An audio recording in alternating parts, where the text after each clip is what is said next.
Halo, selamat malam pemirsa, selamat datang di iNewsroom bersama saya Davi Pratama. Pemirsa, kami akan membahas berita utama secara mendalam, komprehensif dan tentunya eksklusif. Sebagai pembuka iNewsroom kali ini kami memiliki informasi kericuhan mewarnai eksekusi 2 rumah permanen di Kabupaten Goa, Sulawesi Selatan. Pemilik rumah mengamuk dan berusaha melawan petugas yang melakukan eksekusi.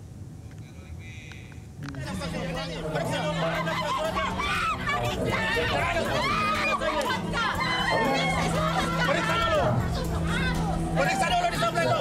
Tidak ada surat-surat di sebelah.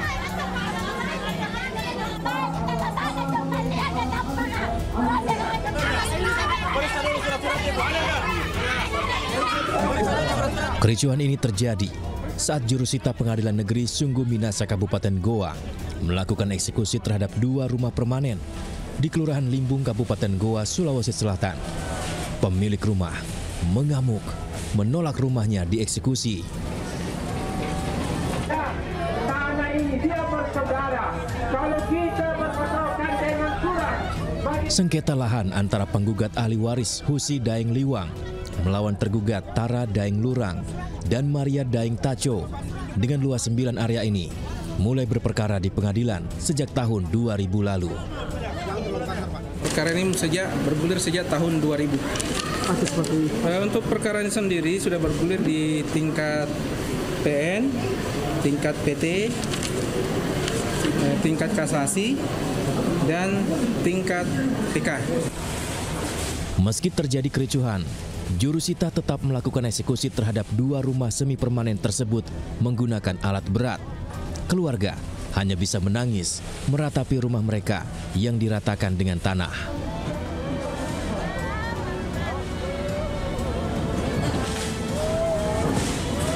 Dari Kabupaten Goa, Sulawesi Selatan, Bukma, iNews melaporkan. Ratusan warga desa Sihepeng Raya, Mandailing, Natal, Sumatera Utara berunjuk rasa memblokade jalan lintas Sumatera. Masa menuntut penyelesaian kasus tangkap lepas bandar narkoba yang dilakukan oknum TNI Kodim 0212 Tapanuli Selatan.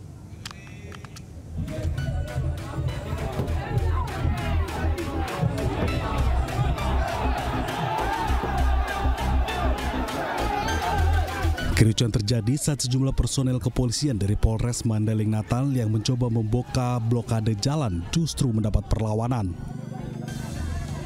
Terjadi aksi saling dorong dan adu mulut antara petugas dan warga yang menolak membuka blokade jalan.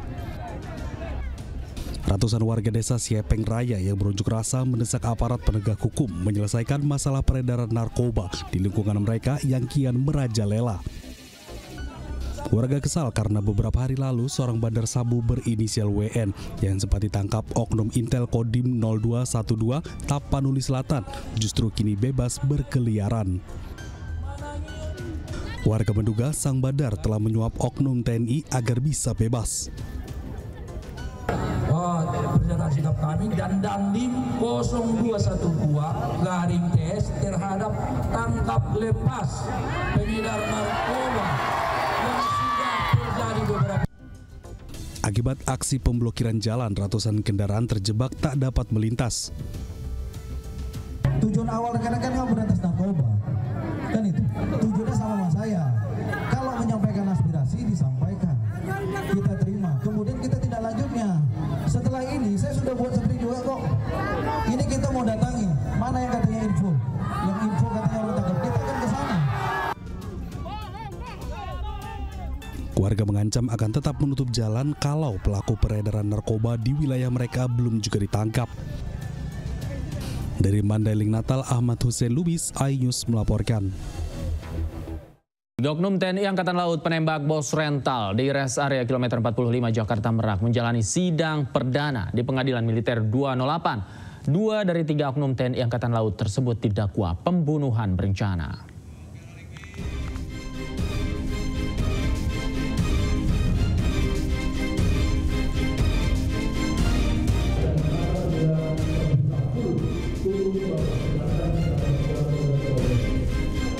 Sidang militer perdana 3 pelaku yang merupakan anggota TNI Angkatan Laut dalam kasus pembunuhan terhadap bos rental mobil di res area kilometer 45 Tol Jakarta Merak digelar hari ini.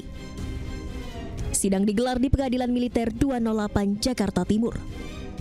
Agenda sidang perdana hari ini adalah pembacaan surat dakwaan kepada 3 anggota TNI Angkatan Laut tersebut. 3 anggota TNI AL yang terlibat diberikan dakwaan kombinasi. Terdakwa 1 dan 2 didakwa primer, yaitu pasal 340 Junto 55 ayat 1 KUHP tentang pembunuhan berencana. Dan terdakwa 3 dijatuhi pasal 480 tentang penadahan. Atas dakwaan tersebut, kuasa hukum 3 anggota TNI Angkatan Laut tidak mengajukan eksepsi atau menerima dakwaan yang diberikan. Bahwa atas dakwaan tersebut tadi penasihat hukum terdakwa maupun terdakwa tidak mengajukan eksepsi atau keberatan atas dakwaan auditor militer yang telah disampaikan tadi. Sidang akan dilanjutkan dengan agenda pemeriksaan saksi yang akan digelar pada Selasa 18 Februari 2025 dengan menghadirkan 5 saksi. Dari Jakarta, Jessica Winoto, Leman iNews melaporkan.